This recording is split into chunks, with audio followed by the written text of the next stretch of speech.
हाय, hello, नमस्कार, good morning. मी गणेश उकड आणि स्वागत आहे तुमचं माझ्या युट्यूब चॅनलमध्ये. आणि युट्यूब चॅनलचं नाव पण गणेश उकड हेच आहे. आपण महाराष्ट्राचा भूगोल हा विषय बघत आहोत. आणि यामध्ये जवळपास आपण 3 चॅप्टर कंप्लीट केलेले आहे, एकूण 14 लेक्चरमध्ये. आणि आता आपण 4थ्या चॅप्टरला सुरुवात केलेली आहे आणि यामध्ये आपण ऑलरेडी 2 व्हिडिओ अपलोड केलेले आहे. नर्मदा नदी प्रणाली आणि तापी पूर्णा नदी खोरे याबद्दल सविस्तर माहिती आपण बघितलेली आहे. आज आपण गोदावरी नदी खोरे याबद्दल सविस्तर माहिती घेणार आहोत. तर तुम्ही तर बघत आहात, टायटल इथं मेन्शन केलेलं आहे. आणि आज आपण जे बघत आहोत ते आहे गोदावरी नदी खोरे. तर गोदावरी नदी खोरे याबद्दल आपण सविस्तर माहिती बघण्या अगोदर त्याचं उगमस्थान, उपनद्या या समजून घेण्या अगोदर जे फॅक्च्युअल माहिती आहे थोडक्यात ते आपण समजून घेऊया. आणि त्यानंतर आपण सविस्तर मध्ये गोदावरी नदी आणि तिचे उपनदी आहे याबद्दल आपण माहिती घेऊया. तर बघत आहात तुम्ही, गोदावरी नदी टायटल आपण मेन्शन केलेलं आहे. आता गोदावरी नदी हे दक्षिण भारतातील सर्वात मोठी नदी आहे. आणि गंगा नदीचं ज्या पद्धतीनं विस्तृत खोरे आहेत त्याच पद्धतीने दक्षिण भारतामध्ये गोदावरी नदीचं एक विस्तृत असं खोरे आहे, नदी खोरे आहे. आणि सर्वात मोठी नदी दक्षिण भारतातील म्हणूनही गोदावरी नदीला ओळखले जाते. तसेच गोदावरी नदी हे महाराष्ट्रातील सर्वात लांब नदी पण आहे. आता द्वीपकल्पीय पठारावरील सर्वात लांब नदी गोदावरी नदी असून त्याचं जे एकूण क्षेत्रफळ आहे ते जवळपास महाराष्ट्रामध्ये 49% क्षेत्रफळ गोदावरी नदी व्यापते. आणि देशातील त्याची एकूण जी लांबी आहे, देशातील एकूण लांबी 1465 किलोमीटर आहे. तर बघू शकता तुम्ही, आपण नोट करून ठेवलेलं आहे. आणि गोदावरी नदीची महाराष्ट्रातील एकूण लांबी ती आहे एकूण 668 किलोमीटर. हे फॅक्च्युअल माहिती लक्षात ठेवणं खूप महत्वाचं आहे. देश स्तरावर देशामध्ये एकूण लांबी किती आहे, आपल्या राज्यामध्ये एकूण लांबी किती आहे तिथे आपण बघितलेलं आहे. देशामध्ये एकूण 1465 किलोमीटर आणि महाराष्ट्रातील एकूण लांबी 668 किलोमीटर आहे. तसंच महाराष्ट्रातील एकूण 8 जिल्ह्यातून गोदावरी नदी वाहते. तिथं बघू शकता तुम्ही, आपण नोट करून ठेवलेलं आहे. ते 8 जिल्हे कोणते आहेत, तर पहिले जे उगमस्थान आहे नाशिक जिल्हा, त्याच्यानंतर नाशिक जिल्ह्याच्या नंतर अहिल्यानगर या जिल्ह्यामध्ये येते. अहिल्यानगरच्या नंतर छत्रपती संभाजीनगर जिल्हा, त्यानंतर छत्रपती संभाजीनगर जिल्ह्याच्या नंतर जालना जिल्हा, जालना जिल्ह्यातून पुढे बीड या जिल्ह्यामध्ये जाते. बीड या जिल्ह्याच्या नंतर परभणी जिल्हा, त्यानंतर नांदेड जिल्हा आणि एकूण पूर्वेकडे गडचिरोली जिल्हा, असे एकूण 8 जिल्ह्यातून गोदावरी नदी वाहते. इथं बघू शकता तुम्ही, आपण नोटही केलेला आहे. नाशिक जिल्हा, अहिल्यानगर जिल्हा, छत्रपती संभाजीनगर जिल्हा, बीड जिल्हा, जालना, परभणी, नांदेड आणि एकूण पूर्वेकडे थोडंसं एकूण दक्षिण गडचिरोलीमध्ये परत गोदावरी नदीचा महाराष्ट्रात प्रवाह सुरू होतो. तसे एकूण 8 जिल्ह्यामध्ये गोदावरी नदी वाहते. आणि महाराष्ट्रातील जे एकूण क्षेत्रफळ आहे, एकूण क्षेत्रफळापैकी जवळपास 49% क्षेत्रफळ गोदावरी नदीचे खोरे व्यापते. तर बघू शकता तुम्ही, क्षेत्रफळ एकूण 49% क्षेत्रफळ गोदावरी नदी व्यापते. तसेच गोदावरी या नदीला दक्षिण गंगा किंवा वृद्ध गंगा असेही म्हणतात. आता दक्षिण गंगा का म्हणतात, ज्या पद्धतीनं उत्तर भारतामध्ये गंगा नदी आहे, विस्तृत त्याचा प्रदेश आहे, धार्मिक स्थळे आहेत आणि खूप पावन नदी मानल्या जाते. त्याच पद्धतीने दक्षिणेची जर गंगा कोणती असेल तर ती गोदावरी नदी आहे, म्हणून याला दक्षिणेची गंगा तसेच वृद्ध गंगा असेही म्हणतात.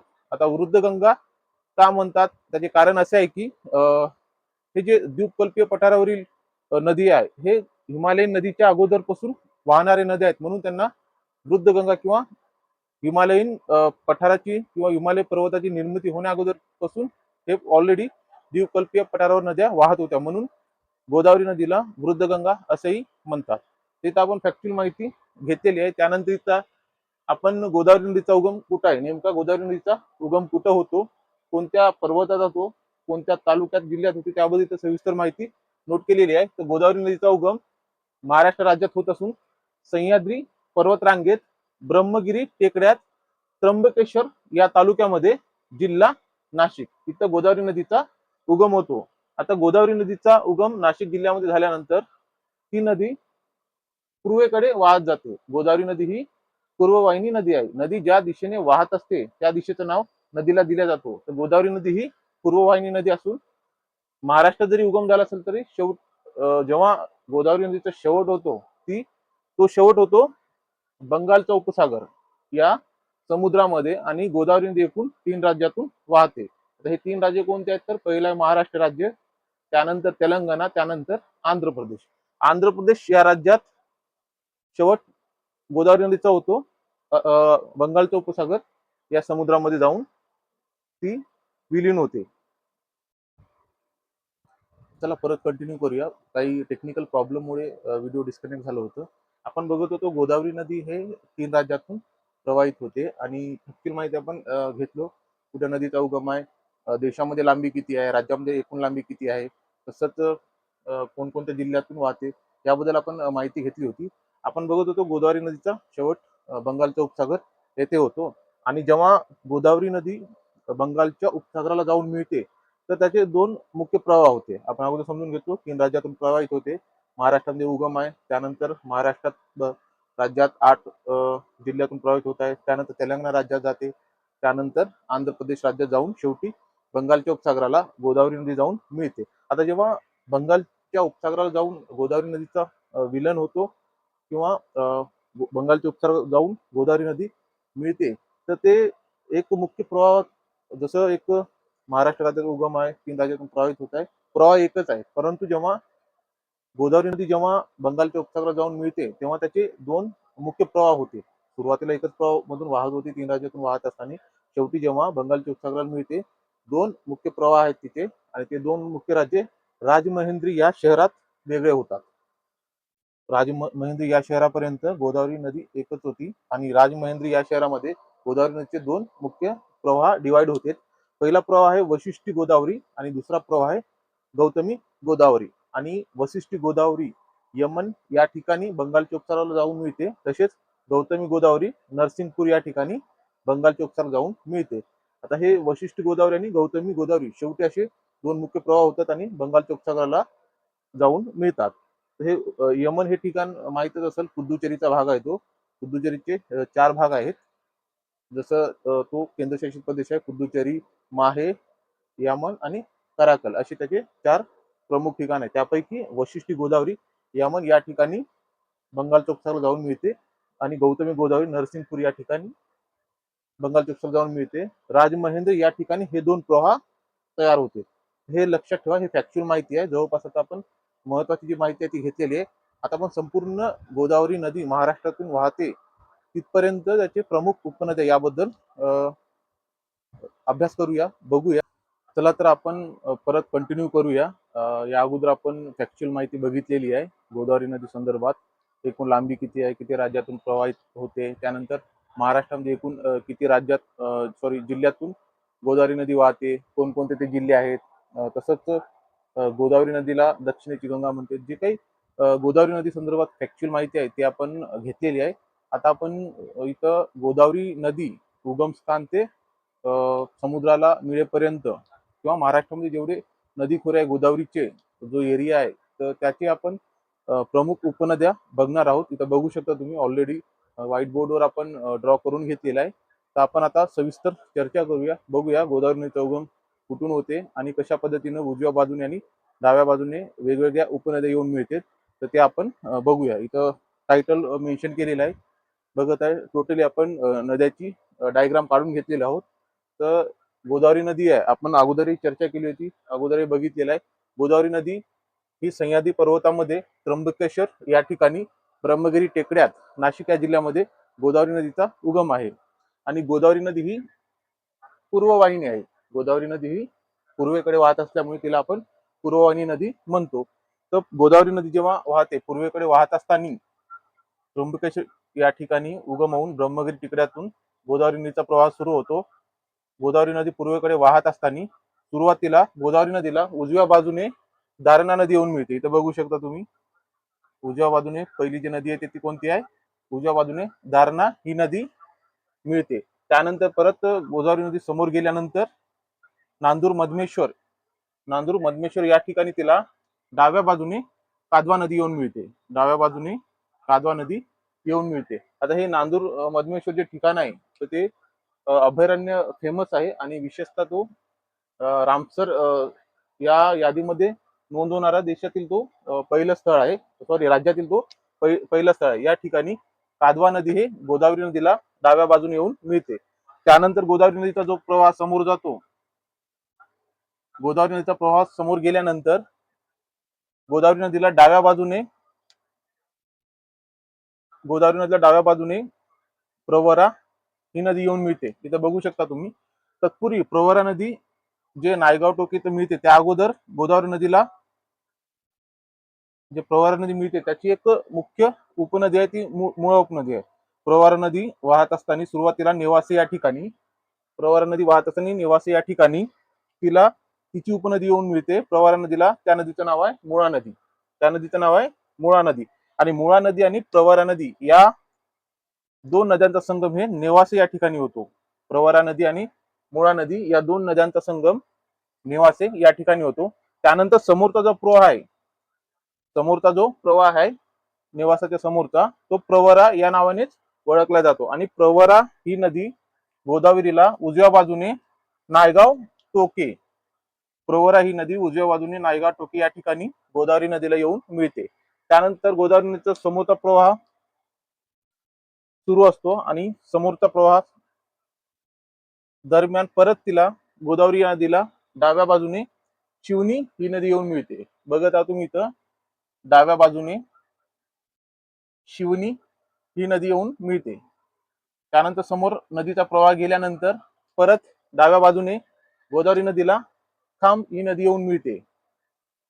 आणि खांब ही सर्वात प्रदूषित नदी आहे, कारण औरंगाबाद हे शहर खांब या नदीच्या ठिकाणी वसलेलं आहे. तर सर्वात प्रदूषित नदी पण आहे आणि ती गोदावरी या नदीला डाव्या बाजूने येऊन मिळते. त्यानंतर गोदावरी नदीला समोर परत डाव्या बाजूने वाघ ही एक छोटी नदी आहे. वाघ ही छोटी नदी डाव्या बाजूने गोदावरी या नदीला येऊन मिळते. त्यानंतर समोर जे उजव्या बाजूने येऊन मिळणारी आहे सिंदपना नदी मंजरत या ठिकाणी गोदावरी नदीला येऊन मिळते. तत्पूर्वी सिंदफणा नदी त्याची एक उपनदी आहे, त्या उपनदीचं नाव आहे बिंदुसरा. सिंदफणा नदी उगम ठिकाणून सुरुवात होऊन तिचा प्रवाह वाहत येतो. त्याच सिंदफणी नदीला उजव्या बाजूने बिंदुसरा नावाची नदी येऊन मिळते. आणि समोरचा जो संयुक्त प्रवाह आहे तो सिंदपना या नावाने ओळखला जातो. आणि सिंदपना ही नदी गोदावरी या नदीला उजव्या बाजूने मंजरत या ठिकाणी येऊन मिळते. त्यानंतर गोदावरीचा समोरचा प्रवाह सुरू असतो आणि गोदावरी ही नदी समोर वाहत असताना कंटेश्वर या ठिकाणी दक्षिण पूर्णा नदी येऊन मिळते. कंटेश्वर या ठिकाणी इथं बघू शकता तुम्ही डाव्या बाजूने कंटेश्वर या ठिकाणी दक्षिण पूर्णा ही महत्वाची नदी येऊन मिळते. तत्पूर्वी दक्षिण पूर्णा नदी जेव्हा कंटेश्वर या ठिकाणी गोदावरी या नदीला मिळते, त्या अगोदर दक्षिण पूर्णा नदीला पण काही उपनद्या आहेत. त्या उपनद्या दक्षिण पूर्णाला येऊन मिळतात. तर ते प्रमुख उपनदी आहे दुधना नदी. बघू शकता इथं प्रमुख उपनदी आहे. अजिंठा डोंगररांगामध्ये दुधना या नदीचा उगम होतो. वाहत असताना दुधना या नदीला एक उपनदी येऊन मिळते, त्या नदीचं नाव आहे गिरजा नदी. दुधना या नदीला उजव्या बाजूने गिरजा नदी येऊन मिळते आणि समोरचा संयुक्त प्रवाह दुधना याच नावाने ओळखला जातो. आणि दुधना नदी हट्टा जिल्हा परभणी या ठिकाणी पूर्णा नदीला उजव्या बाजूने येऊन मिळते. ठिकाण कोणतं आहे? हट्टा हे ठिकाण आहे. दुधना आणि दक्षिण पूर्णा या नदीचा संगम होतो. समोरचा संयुक्त प्रवाह हे दक्षिण पूर्णा किंवा पूर्णा नदी या नावाने ओळखला जातो. आणि पूर्णा नदी डाव्या बाजूने गोदावरी नदीला कंठेश्वर या ठिकाणी येऊन मिळते. इथं बघत आहात तुम्ही, आपण ऑलरेडी नोट केलेला आहे. त्यानंतर समोरचा प्रवाह गोदावरी नदीचा सुरूच असतो आणि गोदावरी नदीला एक प्रमुख नदी आहे, ती आहे मांजरा नदी. आता मांजरा नदी एक लांब नदी आहे. विशेषतः ते मांजरा नदी उगमस्थान बीड जिल्ह्यात आहे. महाराष्ट्रात उगमस्थान आहे. महाराष्ट्रातून मांजरा नदी कर्नाटक या राज्यात जाते. कर्नाटकातून तेलंगणा या राज्यात जाते. उगम महाराष्ट्र या राज्यात आहे. बीड या जिल्ह्यामध्ये मांजरा नदीचा उगम आहे. मांजरा नदी वाहत जाऊन पहिले कर्नाटक या राज्यामध्ये जाते. महाराष्ट्रात उगम आहे, कर्नाटक या राज्यात जाते. त्यानंतर कर्नाटकच्या नंतर परत तेलंगणा या राज्यात येते आणि तेलंगणाच्या नंतर परत महाराष्ट्रात येऊन गोदावरी या नदीला उजव्या बाजूने मिळते. बघा इथं आपण नोट करून घेऊया. मांजरा ही नदी आहे, उगमस्थान बीड जिल्ह्यात आहे. बीड जिल्ह्यात उगमस्थान झाल्यानंतर महाराष्ट्रात वाहते. महाराष्ट्र नंतर कर्नाटक या राज्यात जाते. कर्नाटक या राज्यात वाहल्यानंतर कर्नाटक कर्नाटक या राज्यात वाहिल्यानंतर परत ते तेलंगणा या राज्यात प्रवाहित होते. तेलंगणा या राज्यात प्रवाहित होते. त्यानंतर तेलंगणा राज्यातून परत महाराष्ट्रात येऊन उजव्या बाजूने गोदावरी या नदीला येऊन मिळते. तत्पूर्वी मांजरा या नदीला काही उपनद्या आहेत. जेव्हा गोदावरी नदीला उजव्या बाजूने मांजरा ही नदी मिळते, तर मांजरा नदीचा जेव्हा प्रवाह सुरू असतो तर तिला उजव्या बाजूने तेर या नावाची नदी येऊन मिळते. मांजरा नदीचा उगम तिथून समोर पहिली नदी आहे, उजव्या बाजूने तेर या नावाची नदी येऊन मिळते. पुरावानंतर कर्नाटक या राज्यात जातो. कर्नाटकच्या नंतर तेलंगणा या राज्यात प्रवाह जातो. परत महाराष्ट्रात मांजरा नदीचा प्रवेश होतो आणि मांजरा नदीचा प्रवेश महाराष्ट्रात झाल्यानंतर दोन प्रमुख उपनद्या मांजरा नदीला डाव्या बाजूने येऊन मिळतात. पहिली आहे मन्याड नदी आणि त्यानंतर आहे लेंडी ही नदी. अशी दोन प्रमुख उपनद्या मांजरा या नदीला येऊन मिळते आणि उजव्या बाजूने गोदावरी नदीला मांजरा नदी तेलंगणा आणि महाराष्ट्र बॉर्डरवर महाराष्ट्रामध्येच नांदेड जिल्ह्यामध्ये मिळते. इथं बघत आहात तुम्ही. त्यानंतर समोरचा प्रवाह गोदावरी नदीचा आहे तेलंगणा या राज्यात प्रवाहित होतो आणि परत ते गडचिरोली या जिल्ह्यामध्ये गोदावरी नदी सिरोंचा या ठिकाणी येऊन जाते. आणि त्यानंतर जे विदर्भातील जे प्रमुख नद्या आहेत, प्रमुख जे 3 नद्या आहेत, पैनगंगा नदी, वर्धा नदी आणि वैनगंगा नदी, ते तिन्ही नद्या यांचा संयुक्त प्रवाह प्राणहिता या नावाने ओळखला जातो आणि तो सिरोंचा या ठिकाणी गोदावरी नदीला येऊन मिळतो. आता इथपर्यंत आपण माहिती घेतलेली आहे. मराठवाड्यामध्ये येईपर्यंत गोदावरी नदी किंवा उगमस्थान ते नांदेड या जिल्ह्यापर्यंत गोदावरी नदीच्या उपनद्या, प्रमुख उपनद्या कोणत्या आहेत आणि प्रमुख उपनद्यांचे पण उपनद्या आपण सविस्तरपणे समजून घेतलो. नांदेड जिल्ह्यामध्ये शेवटी मांजरा नदी आणि गोदावरी नदीचा संगम होतो आणि समोरचा प्रवाह हे तेलंगणा या राज्यामध्ये सुरू होतो. तत्पूर्वी त्यानंतर जो संयुक्त प्रवाह प्राणहिता मिळत आहे, तर तो पण एक मोठं बेसिन आहे. त्याबद्दल आपण आता माहिती घेऊया. हे आता आपण महाराष्ट्र राज्यापर्यंत इथपर्यंत बघितलेलं आहे. त्यानंतर हा जो आता आपण बघितलेला आहे, तुम्हाला आयडिया येण्यासाठी, हा जो महाराष्ट्राचा मॅप आहे,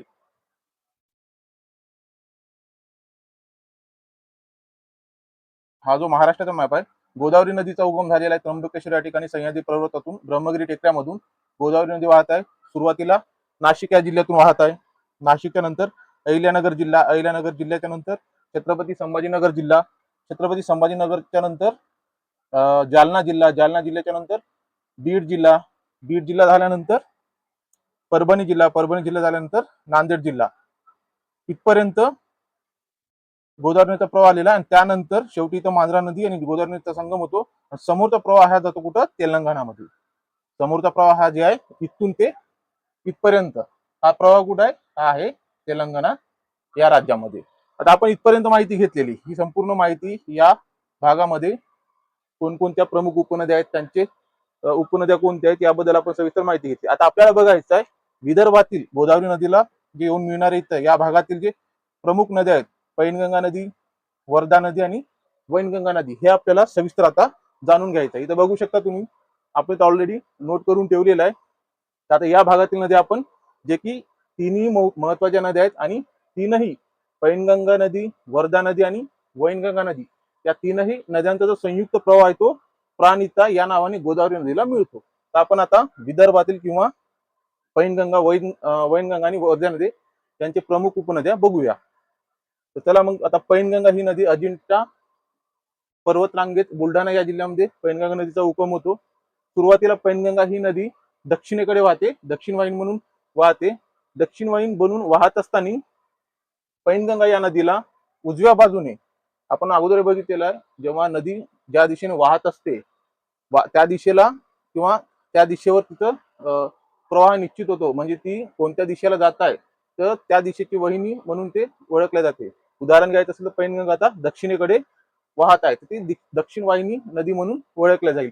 गोदावरी नदी हे पूर्वेकडे वाहत आहे, तर हे पूर्व वाहिनी नदी म्हणून कन्सिडर केल्या जाईल. आणि ज्या दिशेला वाहत आहेत त्या दिशेला आपण तोंड करून उभं राहिलो आणि आपली बाजू, आपली उजवी बाजू ही नदीची उजवी बाजू आणि आपली डावी बाजू ही नदीची डावी बाजू. जसं की गोदावरी नदी पूर्वेकडे वाहत आहे, पूर्व ही दिशा आहे, पूर्वेकडे मी चेहरा करून उभा आहे आणि माझी उजवी बाजू नदीची उजवी बाजू, माझी डावी बाजू नदीची डावी बाजू. या पद्धतीनं पैनगंगा नदी अजिंठा या डोंगररांगामध्ये उगम पाहून जिल्हा बुलढाणा तिथून प्रवाहित होते आणि प्रवाहित झाल्यानंतर सुरुवातीला कयाधू ही नदी पैनगंगा या नदीला उजव्या बाजूने येऊन मिळते. इथं बघू शकता कयाधू नदी, कयाधू नदी उजव्या बाजूने पैनगंगा या नदीला येऊन मिळते.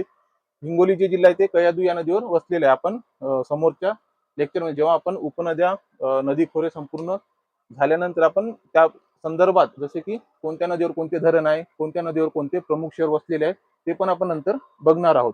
तुर्तास आपण नदी आणि नदी खोरे आणि त्यांच्या प्रमुख उपनदी याबद्दल माहिती घेत आहोत. पैनगंगा नदीची सुरुवात झाली उजव्या बाजूने, कयाधू नदी पैनगंगाला मिळाली. पैनगंगा नदीचा प्रवाह समोरचा सुरू झाला. त्यानंतर डाव्या बाजूने आता पैनगंगा या नदीला महत्वाच्या 5 नद्या डाव्या बाजूने येऊन मिळतात. प्रमुख उजव्या बाजूने प्रमुख नदी एकच आहे, कयाधू नदी. त्यानंतर पैनगंगा नदीला प्रमुख 5 नद्या डाव्या बाजूने येऊन मिळतात. ते आहे पुस नदी, त्यानंतर अर्णावती नदी, आडान नदी, वाघाडी नदी आणि खुनी नदी. हे प्रमुख 5 नद्या पैनगंगा या नदीला डाव्या बाजूने येऊन मिळतात. त्यानंतरचा जो संयुक्त प्रवाह आहे तो पैनगंगा या नावाने ओळखला जातो आणि हा प्रवाह समोर जात असताना बल्लारशाह या ठिकाणी पैनगंगा आणि वर्धा नदीचा संगम होतो आणि समोरचा जो प्रवाह आहे तो वर्धा या नदीने ओळखला जातो. आता ज्या पद्धतीने पैनगंगा नदीला प्रमुख उपनद्या आहेत त्याच पद्धतीने आपण वर्धा नदी आणि त्याचे प्रमुख उपनद्या बघूया.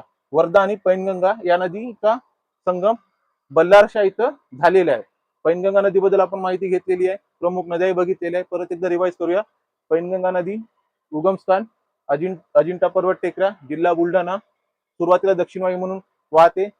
तिला उजव्या बाजूने कयाधू ही नदी येऊन मिळते. त्यानंतर समोरचा प्रवाह पैनगंगा या नावाने ओळखला जातो आणि डाव्या बाजूने 5 प्रमुख नद्या येऊन मिळतात आणि हे 5ही प्रमुख नद्या यवतमाळ जिल्ह्यातील आहेत. पुस नदी, अर्णावती नदी, आडान नदी, वाघाडी नदी आणि खुनी नदी असे 5 प्रमुख नद्या पैनगंगा या नदीला डाव्या बाजूने येऊन मिळतात. बल्लारशाह इथे वर्धा नदीला पैनगंगा जाऊन मिळते. आता पैनगंगा नदीचा विषय इथं संपलेला आहे. त्यानंतर आहे वर्धा नदीचे जे उगम आहे सातपुडा पर्वत रांगेमध्ये बैतूल या जिल्ह्यामध्ये आहे.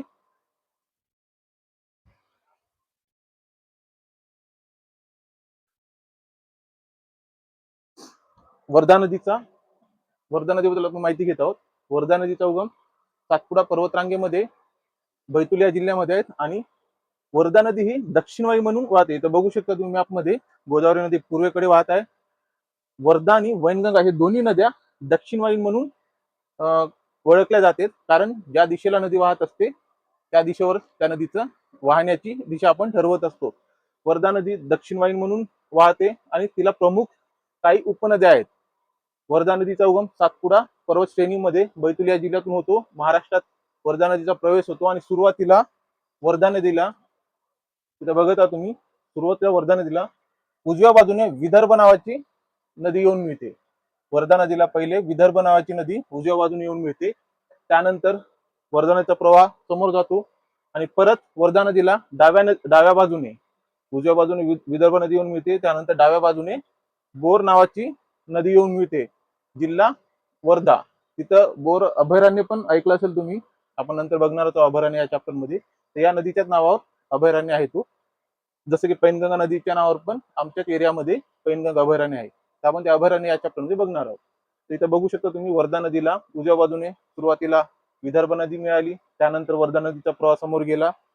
वर्धा नदीला डाव्या बाजूने बोर नावाची नदी येऊन मिळाली. परत वर्धा नदीचा प्रवाह समोर गेला. परत वर्धा नदीला उजव्या बाजूने 2 महत्वाच्या नदी येऊन मिळते. एक आहे बेंबळा नदी आणि त्यानंतर आहे निरगुडा नदी.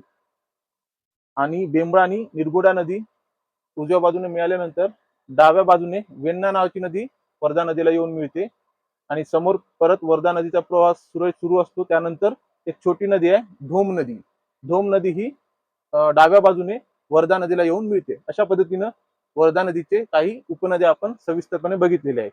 परत एकदा आपण रिवाइज करूया. वर्धा नदी दक्षिण वायू म्हणून वाहत आहे. उगमस्थान सातपुडा पर्वत रांगा, बैतूल जिल्हा. वर्धा नदीला उजव्या बाजूने 3 महत्वाच्या नद्या येऊन मिळतात, विदर्भा, बेंबळा आणि निरगुडा. आणि डाव्या बाजूने 3 महत्वाच्या नद्या येऊन मिळतात, बोर नदी, वेण्णा नदी आणि धोम नदी. आता यामध्ये बरेचशे नद्या आपण कव्हर केलेल्या आहेत आणि प्रमुख नद्या त्यांच्या उपनद्या. तर इथं उपनद्या लक्षात ठेवणं हेच गरजेचं आहे. तर उपनद्या लक्षात ठेवा, जेणेकरून कन्फ्युजन होऊ नये आणि सातत्याने रिव्हिजन करणे खूप गरजेचं आहे. कारण भरपूर अशा नद्या आहेत, लक्षात ठेवणं अवघड जाऊ शकते. तर रिवाइज करणं खूप गरजेचं आहे आणि महत्वाच्या हे नद्या आहेत, जेणेकरून गोदावरी नदी प्रणालीवर एकही प्रश्न जाता कामा नये. जेवढे महत्वाच्या नद्या आहेत या अनुषंगाने आपण कव्हर केलेलं आहे आणि या पलीकडे प्रश्न येऊ शकत नाही. तर चला, आपण वर्धा नदी याबद्दल माहिती घेतलेली आहे. आता वर्धा नदी, पैनगंगा नदी, दोन्ही नदीबद्दल सविस्तर माहिती घेतली आणि वर्धा आणि पैनगंगा या दोन्ही नदीचा संगम बल्लारपूर या ठिकाणी होतो. वर्धा नदी आणि पैनगंगा या दोन्ही नदींचा संगम बल्लारपूर, जिल्हा चंद्रपूर या ठिकाणी होतो आणि समोरचा जो प्रवाह आहे तो वर्धा नदी या नावाने ओळखला जातो. बल्लारपूर इथं वर्धा पैनगंगा नदीचा संगम झाला, समोर वर्धा या नावाने नदीला ओळखल्या जाते आणि समोर गेल्यानंतर परत एक छोटी नदी वर्धा वर्धा आणि पैनगंगा नदीचा जो संयुक्त प्रवाह आहे वर्धा नावाने ओळखला जातो आणि वर्धा नदीला डाव्या बाजूने एक छोटी नदी येऊन मिळते, त्या नदीचं नाव आहे इरई. बघा तुम्ही, इरई नावाची छोटी नदी वर्धा या नदीला डाव्या बाजूने येऊन मिळते. समोर परत अवांतरपणे वर्धा नदीचा प्रवाह सुरू असतो आणि चपराळा या ठिकाणी वर्धा आणि वैनगंगा या नद्यांचा संगम होतो. वर्धा नदीचा प्रवाह समोर जात आहे आणि चपराळा या ठिकाणी वर्धा आणि वैनगंगा या नद्यांचा संगम होतो आणि समोरचा प्रवाह हे प्राणहिता या नावाने ओळखला जातो. आता वर्धा नदी चपराळा इथपर्यंत आली आणि महत्वाची दक्षिणवाहिनी नदी वैनगंगा नदी पण तिथं येत आहे. आता आपण वैनगंगा या नदीबद्दल माहिती घेऊया आणि त्याचे प्रमुख उपनद्या कोणत्या आहेत ते आपण समजून घेऊया. वैनगंगा नदी सातपुडा श्रेणीमध्येच वैनगंगा नदीचाही उगम आहे मैकल रेंज मध्ये. त्यानंतर वैनगंगा नदी दक्षिण वाहिनी म्हणून वाहत राहते, महाराष्ट्रात प्रवेश करते आणि महाराष्ट्रात प्रवेश केल्यावर सुरुवातीला पहिली नदी वैनगंगा नदीला डाव्या बाजूने येऊन मिळते, त्या नदीचं नाव आहे वाघी नदी. बघू शकता इथे तुम्ही, वाघी नदी डाव्या बाजूने वैनगंगा या नदीला येऊन मिळाली. त्यानंतर वैनगंगा नदीचा प्रवाह समोर गेला आणि समोर कन्नन नावाची एक महत्वाची नदी उजव्या बाजूने वैनगंगा या नदीला येऊन मिळते. तत्पूर्वी कन्नन या नदीला काही उपनद्या आहेत. खरं तर कन्नन हे जे नाव आहे ते 3 नद्यांचा संयुक्त प्रवाहाला कन्नन या नावाने ओळखला जातो. तर ते 3 नद्यापैकी जे प्रमुख नदी आहे, एक नाग नदी आहे. नाग या नदीवर नागपूर शहर आहे आणि या नदीवरूनच शहराला नाव दिलेलं आहे. तर नाग नावाची नदी वाहत नाग नदीचा प्रवाह समोर जातो आणि नाग नदीला एक छोटी नदी येऊन मिळते, त्या उपनदी आहे नाग नदीची, ती नदी आहे कोलार नदी. नाग आणि कोलार नदीचा संयुक्त प्रवाह नाग या नावाने ओळखला जातो आणि तो प्रवाह समोर जातो आणि समोर परत उजव्या बाजूने पेंच ही नदी नाग नदीला येऊन मिळते. पेंच आणि नाग या नद्यांचा जे संगम होतो तिथून समोरचा प्रवाह कन्नन या नावाने ओळखला जातो. नाग आणि पेंचचा जिथे संगम होतो समोरचा प्रवाह कन्नन या नावाने ओळखला जातो आणि कन्नन नदी वैनगंगा नदीला उजव्या बाजूने येऊन मिळते. त्यानंतर वैनगंगा नदीचा प्रवाह समोर जात आहे. वैनगंगा नदीचा प्रवाह समोर आल्यानंतर परत वैनगंगाला डाव्या बाजूने कालेराणी नावाची नदी येऊन मिळते. इथे बघू शकता तुम्ही, डाव्या बाजूने कालेराणी नावाची नदी येऊन मिळाली. परत वैनगंगा नदीचा प्रवाह समोर गेला आणि उजव्या बाजूने अंधारी नावाची नदी येऊन मिळाली. उजव्या बाजूने अंधारी या नावाची नदी येऊन मिळाली. त्यानंतर वैनगंगा नदीचा प्रवाह समोर गेला आणि परत डाव्या बाजूने चुलबंद या नावाची नदी येऊन मिळाली. त्यानंतर वैनगंगा नदीचा प्रवाह समोर गेला, उजव्या बाजूने मूल ही नदी येऊन मिळाली. परत समोरच्या प्रवाहामध्ये डाव्या बाजूने गाढवी नदी आणि उजव्या बाजूने सूर नदी असे महत्वाचे उपनद्या वैनगंगाला येऊन मिळतात आणि वैनगंगा चपराळा या ठिकाणी वर्धा आणि वैनगंगा नद्यांचा संगम होतो आणि समोरचा जो प्रवाह आहे तो प्राणहिता या नावाने ओळखला जातो. आता आपण इथं बघितलेले आहोत तीनही नदींचे, पैनगंगा नदी, वर्धा नदी, वैनगंगा नदी. आता आपण रिवाइज केलेले, परत एकदा वैनगंगा नदीबद्दल रिवाइज करूया. वैनगंगा नदी आहे, त्याचे आपण महत्वाचे उपनद्या डिस्कस केलेल्या आहे. डाव्या बाजूने वाघी, कालराणी, चुलबंद, गाढवी अशा नद्या वैनगंगा नदीला येऊन मिळतात. त्यानंतर उजव्या बाजूने कन्नान, जो 3 नद्यांचा संगम आहे, नाग, कोलार आणि पेंच, या 3 नद्यांचा संयुक्त प्रवाह समोर कन्नान या नावाने ओळखला जातो ते उजव्या बाजूने येऊन मिळते. उजव्या बाजूने येऊन मिळणारे नद्या आहेत कन्हान, अंधारी, मूल आणि सूर अशा प्रमुख नद्या आहेत. आता आपण इथं महत्वाची जे विदर्भातील वैनगंगा, वर्धा आणि पैनगंगा अशा तीनही प्रमुख नद्या व त्यांच्या उपनद्या याबद्दल सविस्तर माहिती घेतलेली आहे. या तीनही प्रमुख नद्यांचा जो संगम आहे, जो संयुक्त प्रवाह आहे, तो चपराळ इथे जेव्हा वर्धा आणि वैनगंगा या नदीचा संगम होतो त्यासमोर ते प्राणहिता या नावाने ओळखले जाते. आपण बघत आहोत प्रमुख तीन नद्या पैनगंगा, वर्धा आणि वैनगंगा. पैनगंगा नदी आणि वर्धा नदीचा संगम बल्लारपूर इथे झाला आणि समोरचा प्रवाह वर्धा या नावाने ओळखला गेला. त्यानंतर चपराळ या ठिकाणी वर्धा आणि वैनगंगा नदी यांचा संगम होतो आणि समोरचा प्रवाह हे प्राणहिता या नावाने ओळखला जातो. आणि ही प्राणहिता नदी गडचिरोली या जिल्ह्यामध्ये सिरोंचा या ठिकाणी गोदावरी नदीला येऊन मिळते. बघू शकता तुम्ही. परत आता आपण इथे येऊया. नांदेडमध्ये इथं गोदावरी नदी नांदेडमधून तेलंगणामध्ये प्रवास करते. तेलंगणातून प्रवास करते परत या भागाकडे, या टोकाजवळ महाराष्ट्राच्या सिरोंचा या टोकाजवळ येऊन गोदावरी नदी आणि प्राणहिता नदी यांचा संगम होतो आणि समोर गोदावरी या नावाने ओळखला जातो. गोदावरी आणि प्राणहिता या नद्यांचा जो संगम आहे तो ठिकाण आहे सिरोंचा. त्याच्या समोरचा प्रवाह गोदावरी या नावाने ओळखला जातो आणि परत गोदावरी नदी जेव्हा समोर जाईल तर त्याला डाव्या बाजूने इंद्रावती या नावाची नदी येऊन मिळते आणि त्यानंतर समोरचा प्रवाह परत तेलंगणा या राज्यातून आंध्र प्रदेश या राज्यात प्रवाहित होतो. आता हे झालं गोदावरी नदी खोरे याबद्दल आपण सविस्तर माहिती घेतलेली आहे. इन डिटेल मध्ये आपण बघितलेली आहे.